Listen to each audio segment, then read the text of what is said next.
ਹਾਂਜੀ welcome to today session. ਅੱਜ ਦਾ topic ਹੈ ਬਿਲਡਿੰਗ ਬਾਈਲੌਜ਼। ਇਹਦੀ ਕੀ ਜ਼ਰੂਰਤ ਹੈਗੀ ਹੈ, ਕੀ ਇੰਪੋਰਟੈਂਸ ਹੈ ਇੱਕ ਐਜ਼ ਐਨ ਅਸਿਸਟੈਂਟ ਆਰਕੀਟੈਕਟ ਜਾਂ ਐਜ਼ ਐਨ ਆਰਕੀਟੈਕਟ ਜਾਂ ਐਜ਼ ਅ ਡਰਾਫਟਸਮੈਨ ਜਾਂ as a construction stakeholder. ਕੀ ਓਬਜੈਕਟਿਵਸ ਨੇ ਬਿਲਡਿੰਗ ਬਾਈਲੌਜ਼ ਤੋਂ, ਆਪਾਂ ਕੀ ਗੇਨ ਕਰਨਾ ਚਾਹੁੰਦੇ ਹਾਂ ਔਰ ਇਹ ਕਿੱਥੇ ਕਿੱਥੇ ਐਪਲੀਕੇਬਲ ਹੈ, ਕਿਸ ਕਿਸ ਚੀਜ਼ ਦੇ ਵਿੱਚ ਬਿਲਡਿੰਗ ਬਾਈਲੌਜ਼ ਐਪਲੀਕੇਬਲ ਹੁੰਦੀਆਂ ਨੇ। ਇੱਕ ਬੰਦਾ ਆਪਣੇ ਪਲਾਟ ਦੇ ਵਿੱਚ ਕੰਸਟਰਕਸ਼ਨ ਕਰਵਾਉਣੀ ਚਾਹੁੰਦਾ ਹੈ, ਉਹ ਆਪਣੀ ਮਰਜ਼ੀ ਨਾਲ ਕਿੰਨੀ ਕੁ ਆਪਣੀ ਮਰਜ਼ੀ ਕਰ ਸਕਦਾ, ਕਿੰਨੀ ਕੁ ਉਹਨੂੰ ਰੂਲਸ ਫੋਲੋ ਕਰਨੇ ਪੈਣੇ ਹੈ ਅਤੇ ਕਿਉਂ ਫੋਲੋ ਕਰਨੇ ਪੈਣੇ ਹੈ ਇੱਕ ਕੰਸਟਰਕਸ਼ਨ ਵਾਸਤੇ। That is about building bylaws. So let start today's lecture. Terminology ਵਿੱਚ ਆਪਾਂ ਜੇ ਗੱਲ ਕਰੀਏ, ਕੁਛ ਆਪਾਂ ਨੂੰ ਚੀਜ਼ਾਂ ਪਤਾ ਹੋਣੀਆਂ ਚਾਹੀਦੀਆਂ। First is standard. ਸਟੈਂਡਰਡ ਕੀ ਹੁੰਦਾ ਹੈ? ਇੱਕ ਆਪਾਂ ਪਲਾਈ ਲੈਣ ਜਾਵਾਂਗੇ, ਮੰਨ ਲਓ ਪਲਾਈ ਦਾ ਸਾਨੂੰ ਇੱਕ ਪਰਟੀਕੂਲਰ ਸਾਈਜ਼ਸ ਅਵੇਲੇਬਲ ਹੁੰਦੇ ਨੇ, ਜਾਂ 3 ਫੁੱਟ ਬਾਏ 6 ਫੁੱਟ ਮਿਲੇਗੀ ਜਾਂ 4 ਫੁੱਟ ਬਾਏ 8 ਫੁੱਟ ਮਿਲੇਗੀ। ਸੋ ਇੱਕ ਪਰਟੀਕੂਲਰ ਸੈਟ ਆਫ ਸਾਈਜ਼ਸ ਮਿਲਦੇ ਹੈ। So that become standards. Next is norm.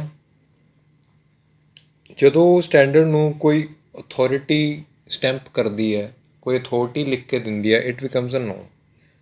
For example, there is a norm that for every individual domestic purpose, it requires 135 liters per capita per day of water.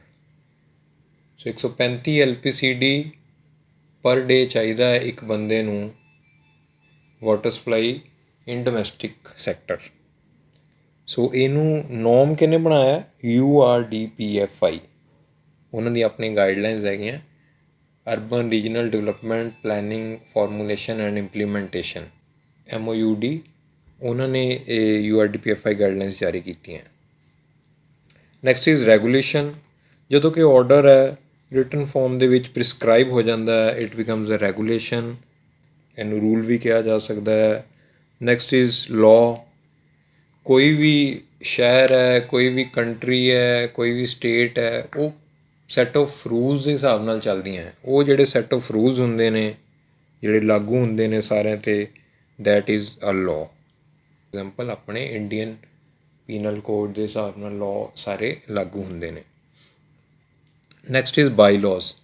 ਹੁਣ ਹਰੇਕ ਜਗ੍ਹਾ ਸਾਰੇ ਕਰੈਕਟਰਿਸਟਿਕ same ਨਹੀਂ ਹੈ। ਪੰਜਾਬ ਦਾ atmosphere ਹੋਰ ਤਰੀਕੇ ਦਾ ਹੈ, ਕੇਰਲਾ 'ਚ ਹੋਰ ਤਰੀਕੇ ਦਾ ਹੈ, ਹਿਮਾਚਲ 'ਚ ਪਹਾੜੀ ਏਰੀਆ ਹੈ, ਪੰਜਾਬ 'ਚ ਪਲੇਨ ਏਰੀਆ ਹੈ, ਰਾਜਸਥਾਨ 'ਚ ਸੈਂਡੀ ਏਰੀਆ ਹੈਗਾ ਹੈ। ਜਿਹੜੀ ਵਸੋਂ ਵੀ ਹੈਗੀ ਹੈ, ਡੈਂਸਿਟੀ ਹੈ, ਦਿੱਲੀ 'ਚ ਹੋਰ ਤਰੀਕੇ ਦੀ ਹੈ, ਪੰਜਾਬ 'ਚ ਹੋਰ ਤਰੀਕੇ ਦੀ ਹੈ, ਬੈਂਗਲੋਰ 'ਚ ਹੋਰ ਤਰੀਕੇ ਦੀ ਹੈ। ਇਕਨੋਮਿਕ ਐਕਟੀਵਿਟੀਜ਼ ਅਲੱਗ-ਅਲੱਗ ਨੇ। ਪੰਜਾਬ 'ਚ ਐਗਰੀਕਲਚਰ ਬੇਸਡ ਹੈਗਾ ਹੈ, ਅਤੇ ਮੁੰਬਈ ਹੈ ਉਹ ਕਮਰਸ਼ੀਅਲਾਈਜ਼ਡ ਸਿਟੀ ਹੈਗੀ ਹੈ, ਬੈਂਗਲੋਰ IT ਹੱਬ ਹੈਗਾ ਹੈ, ਪੂਨੇ IT ਹੱਬ ਹੈਗਾ ਹੈ। ਠੀਕ ਹੈ। ਸੋ ਅਲੱਗ-ਅਲੱਗ ਜਗ੍ਹਾ ਦੇ ਅਲੱਗ-ਅਲੱਗ ਆਪਣੇ ਕਰੈਕਟਰਿਸਟਿਕਸ ਨੇ, ਜਿਸ ਕਰਕੇ ਉਹਨਾਂ ਦੇ ਕੁਛ ਆਪਣੇ ਰੂਲਸ ਵੀ ਹੋਣਗੇ ਉੱਥੇ। ਸੋ ਜਿਹੜੇ ਉਹ ਆਪਣੇ ਰੂਲਸ ਕੋਈ ਬਣਾਉਂਦੇ ਆ ਆਪਣੇ ਲੈਵਲ 'ਤੇ, ਉੱਥੇ ਦੀ particular authority, those are bylaws. So building bylaws ਦੀ ਆਪਾਂ ਗੱਲ ਕਰੀਏ, ਬਿਲਡਿੰਗ ਬਾਈਲੌਜ਼ ਕੀ ਹੋਏ ਫਿਰ? ਬਿਲਡਿੰਗਸ ਦੇ ਉੱਤੇ ਐਪਲੀਕੇਬਲ ਜਿਹੜੇ ਬਾਈਲੌਜ਼ ਹੁੰਦੇ ਨੇ। ਪੰਜਾਬ ਦੇ ਵਿੱਚ Punjab urban development authority PUDA ਜਿਹੜੇ ਬਾਈਲੌਜ਼ ਬਣਾਉਂਦੀ ਹੈ। ਇਹਨਾਂ ਨੇ ਲੇਟੈਸਟ 2019 ਦੇ ਵਿੱਚ ਡਰਾਫਟ ਕਰਕੇ ਫਾਰਮੂਲੇਟ ਕੀਤੇ ਸੀਗੇ। ਸੋ ਪੁੱਡਾ ਬਾਈਲੌਜ਼ ਪੰਜਾਬ 'ਚ ਯੂਜ਼ ਹੋ ਰਹੇ ਨੇ। ਹਿਮਾਚਲ ਜਾਵਾਂਗੇ ਤਾਂ ਹਿਮੂਡਾ ਦੇ ਬਾਈਲੌਜ਼ ਚੱਲਣਗੇ। ਹਰਿਆਣਾ 'ਚ ਜਾਵਾਂਗੇ, HUDA Haryana urban development authority ਦੇ ਚੱਲਣਗੇ। ਦਿੱਲੀ ਵਿੱਚ ਜਾਵਾਂਗੇ, ਦਿੱਲੀ ਡਿਵੈਲਪਮੈਂਟ ਅਥੋਰਿਟੀ ਦੇ ਬਾਈਲੌਜ਼ ਚੱਲਣਗੇ। ਸੋ ਫਾਰਮੂਲੇਟ ਕੌਣ ਕਰਦੀ ਹੈ? ਪਰਟੀਕੂਲਰ ਜਗ੍ਹਾ ਦੀ urban development authority. And then ਹੈ, ਹੁੰਦੇ ਕੀ ਨੇ bylaws? It is rules and regulations which largely regulate the building activity. Obviously construction ਨੂੰ ਰੈਗੂਲੇਟ ਕਰਦੀ ਹੈ, ਜਿਹੜੀ ਉਸ ਕੰਸਟਰਕਸ਼ਨ ਦੇ ਵਿੱਚ ਕੀ ਕੀ ਆਪਾਂ ਦੇਣਾ ਹੈ, ਕੀ ਕੀ ਨਹੀਂ ਦੇਣਾ ਹੈ, ਕਿੰਨੀ ਹਾਈਟ ਤੱਕ ਜਾਣਾ ਹੈ, ਜਾਂ ਕਿੰਨਾ ਕਵਰੇਜ ਕਰ ਸਕਦੇ ਹਾਂ ਗਰਾਊਂਡ ਦਾ, ਜਾਂ ਸੜਕ ਤੋਂ ਕਿੰਨੀ ਦੂਰ ਪਲਾਟ ਕੱਟੇ ਜਾਣਗੇ, ਘੱਟੋ ਘੱਟ ਪਲਾਟ ਦਾ ਸਾਈਜ਼ ਕੀ ਹੋਏਗਾ, ਇਹ ਸਭ ਚੀਜ਼ਾਂ ਬਾਰੇ ਗੱਲ ਕਰਦੀ ਹੈ ਬਿਲਡਿੰਗ ਬਾਈਲੌਜ਼। ਜੇ ਇਹ ਚੀਜ਼ਾਂ ਨਾ ਹੋਣਗੀਆਂ ਤਾਂ ਹਰ ਕੋਈ ਆਪਣੀ ਮਰਜ਼ੀ ਕਰੇਗਾ। ਸੋ ਇਹਨੂੰ ਰੈਗੂਲੇਟ ਕਰਨ ਦੇ ਲਈ we need building bylaws. Two photographs you can see on your screen. One is of a slum and other side is development as per laws.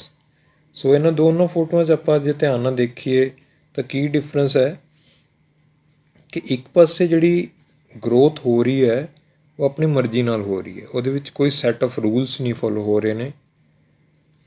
ਜਿਸ ਤਰ੍ਹਾਂ ਵੀ ਕਿਸੇ ਨੂੰ ਜਿੰਨੀ ਵੀ ਜਗ੍ਹਾ ਮਿਲੀ ਉਸ ਹਿਸਾਬ ਨਾਲ ਉਹਨੇ ਕੰਸਟਰਕਸ਼ਨ ਕਰ ਲਈ। ਕਿਸੇ ਨੇ ਸਿੰਗਲ ਸਟੋਰੀ, ਕਿਸੇ ਨੇ ਡਬਲ ਸਟੋਰੀ, ਕਦੀ ਗਲੀ ਵੱਡੀ ਹੋ ਗਈ, ਕਦੀ ਗਲੀ ਛੋਟੀ ਹੋ ਗਈ, ਠੀਕ ਹੈ। ਸੜਕ ਕਹਿ ਲਓ, ਸੜਕ ਦੇ ਉੱਤੇ ਇਨਕਰੋਚਮੈਂਟ ਹੋਣੀ ਸ਼ੁਰੂ ਹੋ ਗਈ। ਸੋ ਹੈਪਹੈਜ਼ਰਡ ਗਰੋਥ ਹੋ ਗਈ ਇੱਕ ਪਾਸੇ। ਇੱਕ ਪਾਸੇ ਥੋੜ੍ਹੇ ਰੂਲਸ ਦੇ ਹਿਸਾਬ ਨਾਲ ਜੇ ਚੱਲੀਏ ਅਤੇ ਦੇਖੋ ਸਾਹਮਣੇ ਜਿਹੜੀਆਂ ਲਾਗੇ ਬਿਲਡਿੰਗਸ ਹੈਗੀਆਂ ਉਹ ਇੱਕ ਹਾਈਟ 'ਤੇ ਹੈਗੀਆਂ ਨੇ, ਠੀਕ ਹੈ। ਜਿਹੜੀਆਂ ਪਿੱਛੇ ਵਾਲੀ ਬਿਲਡਿੰਗਸ ਹੈਗੀਆਂ ਉਹ ਅਲੱਗ ਸਕਾਈ ਲਾਈਨ ਫੋਲੋ ਹੋ ਰਹੀ ਹੈ। So as per local area ਜਾਂ ਐਜ਼ ਪਰ ਉੱਥੇ ਦਾ ਕਮਰਸ਼ੀਅਲ ਕਿੰਨਾ ਯੂਜ਼ ਹੈਗਾ ਹੈ, ਲੈਂਡ ਦੀ ਕੋਸਟ ਕਿੰਨੀ ਹੈ, ਸਾਰੇ ਫੈਕਟਰਸ ਵਗੈਰਾ ਨਾਲ ਡਿਸਾਈਡ ਕਰਕੇ ਅਸੀਂ ਬਾਈਲੌਜ਼ ਡਿਸਾਈਡ ਕੀਤੇ ਜਿਹਦੇ ਨਾਲ ਉਹ ਗਰੋਥ ਸਹੀ ਤਰੀਕੇ ਨਾਲ ਹੋ ਰਹੀ ਹੈ, ਬੈਟਰ ਹੋ ਰਹੀ ਹੈ ਐਟਲੀਸਟ ਸਲਮ ਦੇ ਨਾਲੋਂ ਜੋ ਸਾਨੂੰ ਇਸ ਸਕਰੀਨ ਤੋਂ ਦਿਖ ਰਿਹਾ। ਬਾਈਲੌਜ਼ ਆਰ ਲੋਕਲ ਲਾਜ਼ ਫਰੇਮਡ ਬਾਈ ਕੰਪੀਟੈਂਟ ਅਥਾਰਟੀ। ਆਪਾਂ ਗੱਲ ਕਰ ਲਈਏ ਕਿ ਪੁੱਡਾ ਬਾਈਲੌਜ਼ ਪੰਜਾਬ ਦੇ ਵਿੱਚ ਲਾਗੂ ਹੋ ਰਹੇ ਨੇ। ਇਨਫੈਕਟ ਪੁੱਡਾ ਤੋਂ ਬਾਅਦ ਵੀ ਜਿਹੜੇ ਕੁਛ ਹੋਰ ਲੋਕਲ ਬਾਈਲੌਜ਼ ਆਪਾਂ ਜੇ ਕਹਿ ਸਕਦੇ ਹਾਂ, ਫੋਰ ਐਗਜ਼ਾਮਪਲ ਜਲੰਧਰ ਦੇ ਵਿੱਚ ਜਿਹੜੇ ਬਾਜ਼ਾਰ ਨੇ, ਰੈਣਕ ਬਾਜ਼ਾਰ ਐਕਸੈਕਟਰਾ ਹੈਗੇ ਨੇ, ਉਹਦਾ ਕਰੈਕਟਰਿਸਟਿਕ ਆਪਣਾ ਅਲੱਗ ਹੈਗਾ ਹੈ, ਠੀਕ ਹੈ। ਕੁਝ ਸਲਮ ਏਰੀਆਜ਼ ਵੀ ਆਪਣੇ ਕੋਲ ਹੈਗੇ ਨੇ, ਕੋਟ ਰਾਮਦਾਸ ਹੈਗਾ ਹੈ, ਚੁਗਿੱਟੀ ਹੈਗਾ ਹੈ। ਇਹਨਾਂ ਦੇ ਵਿੱਚ ਜਿਹੜੇ ਰੂਲਸ ਫੋਲੋ ਹੋਣਗੇ ਉਹ ਥੋੜ੍ਹੇ ਹੋਰ ਹੋਣਗੇ। ਮਤਲਬ ਮਿਊਨਸਿਪਲ ਕਾਰਪੋਰੇਸ਼ਨ ਜਲੰਧਰ ਆਪਣੇ ਇਸ ਪੰਜਾਬ ਦੇ ਬਾਈਲੌਜ਼ ਤੋਂ ਇਲਾਵਾ ਵੀ ਕੁਛ ਲੋਕਲ ਬਾਈਲੌਜ਼ ਹੋਰ ਫਰੇਮ ਕਰ ਸਕਦੀ ਹੈ, ਡਿਪੈਂਡ ਔਨ ਦਾ ਕਰੈਕਟਰਿਸਟਿਕਸ ਜਾਂ ਜੋ ਵੀ ਰਿਕੁਆਇਰਮੈਂਟ ਹੈ ਉਹਦੇ ਹਿਸਾਬ ਨਾਲ। ਅੱਛਾ, ਕਿਉਂ ਜ਼ਰੂਰਤ ਪੈਂਦੀ ਹੈ? ਇਹਦੇ ਵਿੱਚ ਲਿਖਿਆ ਹੋਇਆ ਹੈ ਕਿ every locality has its own peculiarities, ਠੀਕ ਹੈ। ਹਰ ਇੱਕ ਲੋਕੈਲਿਟੀ ਦੀ ਆਪਣੀਆਂ ਕਰੈਕਟਰਿਸਟਿਕਸ ਹੈਗੇ ਨੇ, ਆਪਣੀਆਂ ਉਹਦੀਆਂ ਪ੍ਰੋਬਲਮਸ ਹੈਗੀਆਂ, ਆਪਣੇ ਉਹਦੇ ਪੋਜ਼ੀਟਿਵ ਪੁਆਇੰਟਸ ਹੈ, ਆਪਣੇ ਨੈਗੇਟਿਵ ਪੁਆਇੰਟਸ ਹੈ। ਆਪਣੀਆਂ ਉਹਦੀਆਂ ਕਲਾਈਮੇਟਿਕ ਕੰਡੀਸ਼ਨਸ ਹੈਗੀਆਂ ਨੇ, ਜਿਓਲੋਜੀਕਲ ਕੰਡੀਸ਼ਨਸ ਹੈਗੀਆਂ। ਇਸ ਕਰਕੇ ਬਾਈਲੌਜ਼ ਸਾਨੂੰ ਫਰੇਮ ਕਰਨੇ ਪੈਂਦੇ ਆ। ਆਪਾਂ ਹਰੇਕ ਜਗ੍ਹਾ ਬਾਈਲੌਜ਼ ਇੱਕੋ ਹੀ ਫਰੇਮ ਪੂਰੇ ਇੰਡੀਆ ਦੇ ਵਿੱਚ ਇੱਕ ਬਾਈਲੌਜ਼ ਨਹੀਂ ਲਾਗੂ ਕੀਤੇ ਜਾ ਸਕਦੇ, ਇਸੇ ਤਰ੍ਹਾਂ ਪੂਰੇ ਪੰਜਾਬ ਵਿੱਚ ਵੀ ਇੱਕ ਤਰ੍ਹਾਂ ਦੇ ਬਾਈਲੌਜ਼ ਲਾਗੂ ਨਹੀਂ ਕੀਤੇ ਜਾ ਸਕਦੇ। ਫੋਰ ਐਗਜ਼ਾਮਪਲ ਜੋ ਬਾਈਲੌਜ਼ ਜੇ ਆਪਾਂ ਕਹਿ ਲਈਏ ਕੈਨੇਡਾ ਦੇ ਵਿੱਚ ਆਪਾਂ ਗੱਲ ਕਰੀਏ ਕਿ ਉੱਥੇ ਜਿਹੜੀ ਕੰਸਟਰਕਸ਼ਨ ਹੈ ਉਹ ਹੋਰ ਤਰੀਕੇ ਦੀ ਆ, ਪਲਾਟ ਸਾਈਜ਼ ਹੋਰ ਤਰੀਕੇ ਦੇ ਨੇ, ਰੋਡ ਵਿਡਥ ਹੋਰ ਤਰੀਕੇ ਦੇ ਨੇ, ਐਟਮੋਸਫੇਅਰ ਹੋਰ ਤਰੀਕੇ ਦਾ ਹੈ। ਉੱਥੇ ਦੇ ਜਿਹੜੇ ਬਾਈਲੌਜ਼ ਹੈ ਉਹ ਇੰਡੀਆ ਦੇ ਵਿੱਚ ਲਾਗੂ ਨਹੀਂ ਹੋ ਸਕਦੇ ਕਿਉਂਕਿ ਇੰਡੀਆ ਦੀਆਂ ਆਪਣੀਆਂ ਕੰਡੀਸ਼ਨਸ ਹੈਗੀਆਂ, ਠੀਕ ਹੈ। If a building is built in a definite planned way, the construction become economically sound and safe, ਠੀਕ ਹੈ। ਸੇਫਟੀ ਵੀ ਹੋ ਸਕਦੀ ਹੈ ਅਤੇ ਇਕਨੋਮਿਕਲੀ ਵੀ ਸਾਨੂੰ ਇਹ ਫਾਇਦਾ ਦਿੰਦੀ ਹੈ। ਉਹ ਕਿਸ ਤਰ੍ਹਾਂ ਦਿੰਦੀ ਹੈ? ਜੇ ਆਪਾਂ ਥੋੜ੍ਹਾ ਜਿਹਾ ਇਹਦੇ ਬਾਰੇ ਗੱਲ ਕਰੀਏ, ਜੇ ਪਲੈਨਡ ਗਰੋਥ ਹੋਏਗੀ ਇੱਕ ਜਗ੍ਹਾ 'ਤੇ ਕਿ ਸਾਰੇ ਸਹੀ ਤਰੀਕੇ ਦੇ ਨਾਲ ਗਰੋਥ ਹੋਏਗੀ ਅਤੇ ਸਾਡੇ ਕੋਲ ਜਿਹੜਾ ਓਪਨ ਸਪੇਸਿਸ ਐਕਸੈਕਟਰਾ ਹੈਗੇ ਨੇ ਉਹ ਜ਼ਿਆਦਾ ਵਧੀਆ ਤਰੀਕੇ ਨਾਲ ਮਿਲਣਗੇ। ਜੇ ਓਪਨ ਸਪੇਸਿਸ ਵਧੀਆ ਤਰੀਕੇ ਨਾਲ ਮਿਲਣਗੇ ਅਤੇ ਲਾਈਟ ਐਂਡ ਵੈਂਟੀਲੇਸ਼ਨ ਪ੍ਰੋਪਰ ਹੋਏਗੀ, ਰੋਡ ਵਿਡਥ ਸਹੀ ਹੋਣਗੀਆਂ ਸਾਡੀਆਂ, ਜਦੋਂ ਇਹ ਸਾਰਾ ਕੁਝ ਸਹੀ ਹੋਏਗਾ ਤਾਂ ਹੈਲਥ ਵਧੀਆ ਹੋਏਗੀ ਹਰੇਕ ਦੀ। ਜਦੋਂ ਹੈਲਥ ਵਧੀਆ ਹੋਏਗੀ ਅਤੇ ਪ੍ਰੋਡਕਟੀਵਿਟੀ ਉਸ ਪਰਸਨ ਦੀ ਜਿਹਨਾਂ ਦੀ ਹੈਲਥ ਵਧੀਆ ਹੈ ਉਹ ਜਿੱਥੇ ਵੀ ਕੰਮ ਕਰਨ ਜਾਣਗੇ ਪ੍ਰੋਡਕਟਿਵ ਜ਼ਿਆਦਾ ਹੋਣਗੇ। ਜਦੋਂ ਜ਼ਿਆਦਾ ਪ੍ਰੋਡਕਟਿਵ ਹੋਣਗੇ ਉਦੋਂ ਉਹ ਜ਼ਿਆਦਾ ਵਧੀਆ ਤਰੀਕੇ ਨਾਲ ਕੰਮ ਕਰ ਸਕਣਗੇ। ਜਦੋਂ ਜ਼ਿਆਦਾ ਵਧੀਆ ਕੰਮ ਕਰਨਗੇ ਤਾਂ ਇਕਨੋਮਿਕਲ ਉਸ ਜਗ੍ਹਾ ਦੀ ਇਕਨੋਮਿਕਲ ਐਕਟੀਵਿਟੀਜ਼ ਹੈ ਉਹ ਜ਼ਿਆਦਾ ਵਧੀਆ ਤਰੀਕੇ ਨਾਲ ਗਰੋ ਕਰੇਗੀ। So overall it helps in attaining economically sound atmosphere. ਹਾਂ, ਜੇ ਨਾ ਹੋਣਗੇ If not, the house owner under his own ownership rights will construct the house। ਉਹ ਆਪਣੇ ਹਿਸਾਬ ਨਾਲ ਬਣਾਏਗਾ, ਆਪਣਾ ਹੀ ਸੋਚੇਗਾ। ਜਦੋਂ ਆਪਣਾ ਸੋਚੇਗਾ ਤਾਂ ਉਹ 4 ਸਟੋਰੀ ਬਿਲਡਿੰਗ ਬਣਾ ਲੈਣਾ ਹੈ, ਮੈਂ ਹਾਈਟ 'ਤੇ ਚਲੇ ਜਾਂਦਾ ਹੈ, ਮੈਂ ਪੂਰੀ 100% ਕਵਰੇਜ ਕਰ ਲੈਣਾ। ਬਟ ਉਹਦੇ ਨਾਲ ਕੀ ਹੈ, ਉਹਦੇ ਨਾਲ ਦਾ ਜਿਹੜਾ ਛੋਟਾ ਪਲੋਟ ਵਾਲਾ ਹੈਗਾ ਹੈ ਜਾਂ ਹੋਰ ਉਹਦੇ ਨਾਲ ਦੇ ਸਟੇਕ ਹੋਲਡਰਸ ਹੈਗੇ ਹੈ, ਉਹਨਾਂ ਲਈ ਉਹ ਦਿੱਕਤ ਹੋ ਜਾਏਗੀ। ਉਹਨਾਂ ਲਈ ਲਾਈਟ ਵੈਂਟੀਲੇਸ਼ਨ ਦੀ ਪ੍ਰੋਬਲਮ ਹੋ ਸਕਦੀ ਹੈ, ਠੀਕ ਹੈ। ਉਹਨਾਂ ਲਈ ਉਹ ਇਨਕਰੋਚਮੈਂਟ ਹੋ ਸਕਦੀ ਹੈ। ਇਹਨਾਂ ਇਹੋ ਜਿਹੀਆਂ ਦਿੱਕਤਾਂ ਹੋ ਸਕਦੀਆਂ ਜੇ ਅਸੀਂ ਹੈਜ਼ਰਡ ਗਰੋਥ ਹੋਣ ਦੇਵਾਂਗੇ ਬਾਈਲੋਸ ਤੋਂ ਇਲਾਵਾ। ਸੋ ਨੈਕਸਟ ਇਜ਼ ਓਬਜੈਕਟਿਵਸ ਕੀ ਨੇ ਬਿਲਡਿੰਗ ਬਾਈਲੋਸ ਨਾਲ ਆਪਾਂ ਅਚੀਵ ਕੀ ਕਰਨਾ ਹੈ। ਪ੍ਰੀ ਪਲੈਨਿੰਗ ਅਚੀਵ ਕਰਨੀ ਹੈ ਤਾਂ ਕਿ ਸਾਨੂੰ ਕੰਸਟਰਕਸ਼ਨ ਕਰਨ ਤੋਂ ਪਹਿਲਾਂ ਬਿਲਡਿੰਗ ਐਕਟੀਵਿਟੀ ਬਾਰੇ ਪਤਾ ਹੋਵੇ ਕਿ ਕਿੰਨੀ ਸਟੋਰੀ ਹੋਏਗੀ, ਕਿੰਨੀ ਗਰਾਊਂਡ ਕਵਰੇਜ ਹੋਏਗੀ, ਕਿੰਨਾ ਓਪਨ ਸਪੇਸ ਹੋਏਗਾ, ਕਿੰਨਾ ਸੈਟਬੈਕਸ ਹੋਣਗੇ, ਠੀਕ ਹੈ। ਇਹ ਸਾਰੀ ਟਰਮੀਨੋਲੋਜੀ ਆਪਾਂ ਫਰਦਰ ਡਿਸਕਸ ਕਰਾਂਗੇ। ਨੈਕਸਟ ਇਜ਼ ਆਰਡਰਲੀ ਗਰੋਥ ਹੋਏਗੀ, ਇੱਕ ਤਰੀਕੇ ਦੇ ਨਾਲ, ਇੱਕ ਸਿਸਟਮੈਟਿਕ ਤਰੀਕੇ ਨਾਲ ਗਰੋਥ ਹੋਏਗੀ। ਇਹਦੇ ਨਾਲ ਸਾਨੂੰ ਸੇਫਟੀ ਵਿੱਚ ਵੀ ਹੈਲਪ ਮਿਲੇਗੀ। ਅਗੇਨ ਜੇ ਰੋਡ ਵਿਡਸ ਵਗੈਰਾ ਵਧੀਆ ਹੋਣਗੀਆਂ, ਓਪਨ ਸਪੇਸਿਸ ਸਹੀ ਹੋਣਗੇ, ਸੈਟਬੈਕ ਸਹੀ ਹੋਣਗੇ, ਸਟਰਕਚਰ ਨੂੰ ਆਪਾਂ ਫੋਲੋ ਕੀਤਾ ਹੋਏਗਾ, ਅਤੇ ਜਿਹੜਾ ਸੇਫਟੀ ਹੈ within building and outside building will ਵੀ ਜ਼ਿਆਦਾ ਹੋਏਗੀ। ਸੋ ਇਹ ਵੀ ਇੱਕ ਓਬਜੈਕਟਿਵ ਹੈ ਬਿਲਡਿੰਗ ਬਾਈਲੋਸ ਦਾ। Then proper utilization of space to achieve maximum efficiency in planning.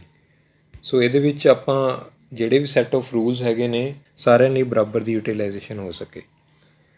Again health, safety, comfort, ਇਹ ਸਾਰੀ ਚੀਜ਼ਾਂ ਓਬਜੈਕਟਿਵਸ ਹੈਗੀਆਂ ਨੇ ਇਹਦੀਆਂ।